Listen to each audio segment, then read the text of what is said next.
नमस्कार मित्रों, आगामी 29 मार्च को एक विशेष खगोलीय घटना होने वाली है। इसके बारे में आपको मैंने पहले ही जानकारी दे दी है और जिन लोगों ने वीडियो देखी उनको पता होगा कि 29 मार्च को वर्ष 2025 का पहला सूर्य ग्रहण लगने वाला है। हालांकि वो भारत में दृश्य नहीं होगा, लेकिन ये वीडियो इसलिए ज्यादा महत्वपूर्ण आपके लिए है क्योंकि उस दिन जो ग्रहों की स्थिति रहने वाली उसका तो असर पड़ेगा।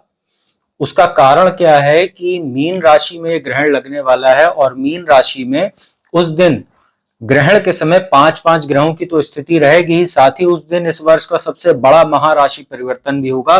जो ग्रहों में न्यायाधीश हैं शनिदेव, वो अपनी स्वराशि और मूल त्रिकोण राशि कुंभ से निकलकर 17 जनवरी 2023 के बाद से अब उनका यह राशि परिवर्तन होने जा रहा है 2.5 वर्ष के बाद। और 29 मार्च को रात में तकरीबन 10 बजे के आसपास वो मीन राशि में प्रवेश कर जाएंगे। यहां पर वो 3 जून 2027 तक रहने वाले हैं। मित्रों, 29 मार्च को जब ये ग्रहण लगेगा उस दिन मीन राशि में सूर्य, चंद्रमा, बुध जो अपनी नीच राशि में है, लेकिन उनका जो है नीच भंग राजयोग बना हुआ है क्योंकि मीन राशि में है उच्च के शुक्र का गोचर चल रहा है। साथ ही बुध और शुक्र का लक्ष्मी नारायण राजयोग भी है।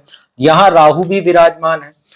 और यहाँ जब शनि आएंगे उस दिन रात्रि में, तो यहाँ जब छह ग्रहों की स्थिति रहेगी, यहाँ पर आपको चंद्रमा की स्थिति जरूर बताना आवश्यक हो जाता है क्योंकि चंद्रमा जो है वो 28 मार्च को शाम को तकरीबन 4:47 के आसपास ही ये प्रवेश करेंगे मीन राशि में और ये 30 मार्च तक रहेंगे शाम को 4:34 के आसपास। उसके बाद वो मेष राशि में प्रवेश कर जाएंगे।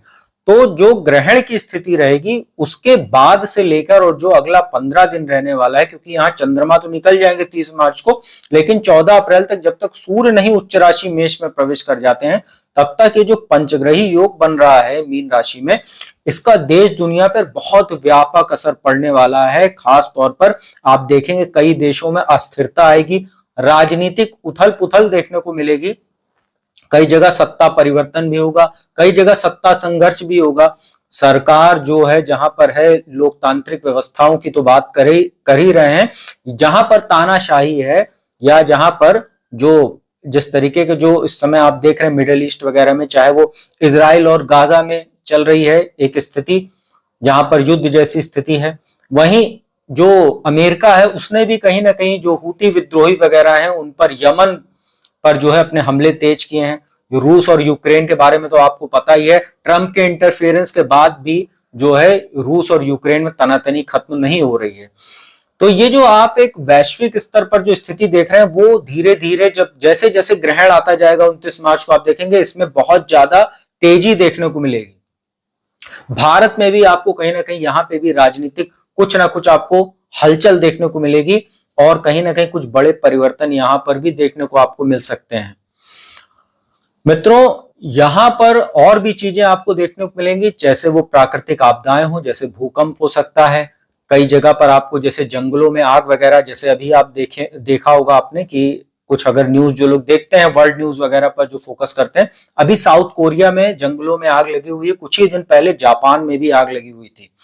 तो ये जो स्थितियां हैं ये अभी और देशों में बढ़ेंगी। और एक जगह का मैं लोकेशन में इस समय मेरे ध्यान में नहीं आ रहा है, वहां पर ऐसा बताया जा रहा है वैज्ञानिकों के द्वारा, जो भूगर्भ वैज्ञानिक है, कि 29 मार्च के आसपास एक बड़ा ज्वालामुखी भी फट सकता है।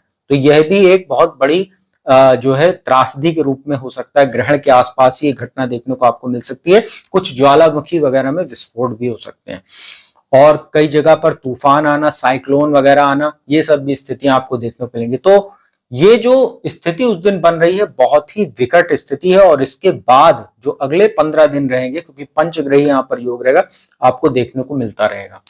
मित्रों, आज इस वीडियो में मैं एक विशेष जानकारी आपको दूंगा। इस सीरीज में कुछ ऐसी राशियां जिस पर इस पंचग्रही योग का बहुत ज्यादा व्यापक असर पड़ने वाला है। तो यह जो जानकारी है आज मैं इस वीडियो में आपको मेष राशि से संबंधित जानकारी देने वाला हूं कि क्या असर पड़ने वाला है पंचग्रही योग का। क्योंकि मेष राशि वालों की स्थिति इसलिए भी ज्यादा थोड़ी सी समस्यादायी हो गई है क्योंकि 29 मार्च को ही आपको 7.5 शुरू हो जाएगी और यहाँ पर क्या क्या दुर्योग बन रहे हैं ये भी आपको जानना जरूरी है। देखिए, उस दिन चंद्रमा यहाँ पर रहेंगे तो छह ग्रहों की स्थिति रहेगी। चंद्रमा 30 मार्च को निकल जाएंगे, लेकिन फिर भी आपको बता देते हैं उस दिन जब 29 मार्च को ग्रहण लगेगा, साथ में जब शनि आ जाएंगे यहाँ रात्रि 10 बजे, तो यहाँ पर सूर्य और जो शनि है एक साथ जब विराजमान हो जाएंगे 14 अप्रैल तक, तो आपके 12वें भाव में गोचर होगा। और यहां पर आपको पितृदोष, सूर्य राहु का ग्रहण दोष, शनि राहु का श्रापित दोष, बुध और राहु का जड़त्व दोष, शुक्र राहु का एक चारित्रिक दोष, वहीं उस दिन चंद्रमा रहेंगे और 30 मार्च तक, जब तक 4:34 तक वो शाम को नहीं निकल जाते हैं चंद्रमा, तब तक शनि और चंद्रमा का विष दोष भी बनेगा।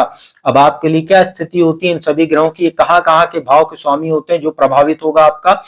चतुर्थ भाव के स्वामी होते हैं चंद्रमा, उस दिन विष दोष में, अमावस्या में, और राहु के साथ भी वो ग्रहण दोष में रहेंगे। डबल डबल ग्रहण दोष आपके लिए रहेगा द्वादश भाव में।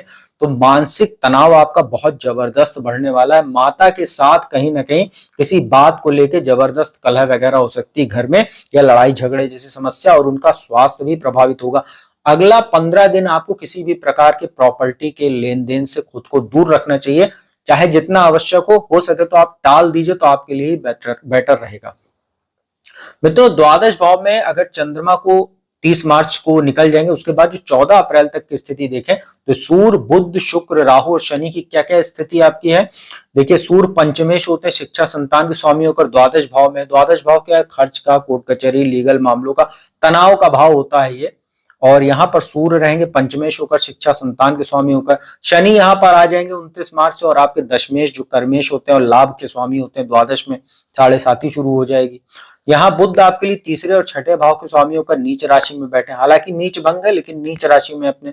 शुक्र आपके लिए धनेश होकर खर्च स्थान में है, और आपके लिए सप्तमेश होते हैं, वैवाहिक होकर बिजनेस के स्वामी होकर वहां पर है। राहु भी वहां पर है, केतु की दृष्टि है छठे भाव में बैठकर।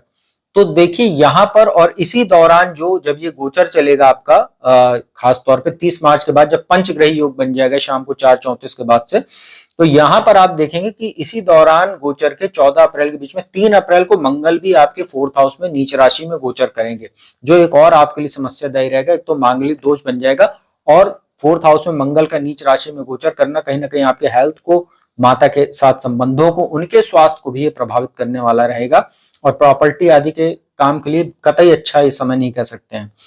मित्रों, यहाँ पर आपको ये ध्यान रखना है कि जब तक 14 अप्रैल को सूर्य आपके लग्न में नहीं आ जाते, क्योंकि लग्न में सूर्य आएंगे, एक तो यहाँ पर वो बलवान होंगे, अपनी उच्च राशि में होंगे, और लग्न में जब सूर्य बैठते हैं तो कहीं ना कहीं ये कई प्रकार के दोषों को दूर करते हैं, क्योंकि यहाँ वो उच्च राशि में बैठेंगे। साथ ही केंद्र त्रिकोण का राजयोग भी रहेगा, क्योंकि लग्न जो होता है वो केंद्र भी होता है, त्रिकोण भी होता है, और सूर्य आपके त्रिकोण के स्वामी होते हैं पंचम भाव के।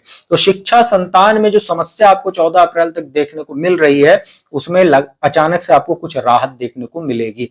यहाँ पर आपको ये ध्यान रखना है कि सूर्य पंचमेश होते हैं, और जो शुक्र हैं वो धनेश होते हैं, सप्तमेश होते हैं, और शनि आपके दशमेश और लाभेश होते हैं, बुध आपके तृतीयेश और षष्ठेश होते हैं। तो यहाँ पर देखिए कितने भाव यहाँ पर प्रभावित हो रहे हैं। इस तरह के जो अशुभ योग मैंने बताए हैं आपको, ग्रहण दोष, श्रापित दोष, विष दोष, साथ ही जो जड़त्व दोष है, चारित्रिक दोष है, ये किस तरीके की स्थितियां आपके लिए बना रहे हैं कि आपका कहीं ना कहीं आपका काम भी प्रभावित हो रहा है, वैवाहिक जीवन भी प्रभावित हो रहा है, माता पिता का स्वास्थ्य भी, उनके साथ संबंध भी प्रभावित हो रहे हैं, शिक्षा संतान भी प्रभावित हो रही है।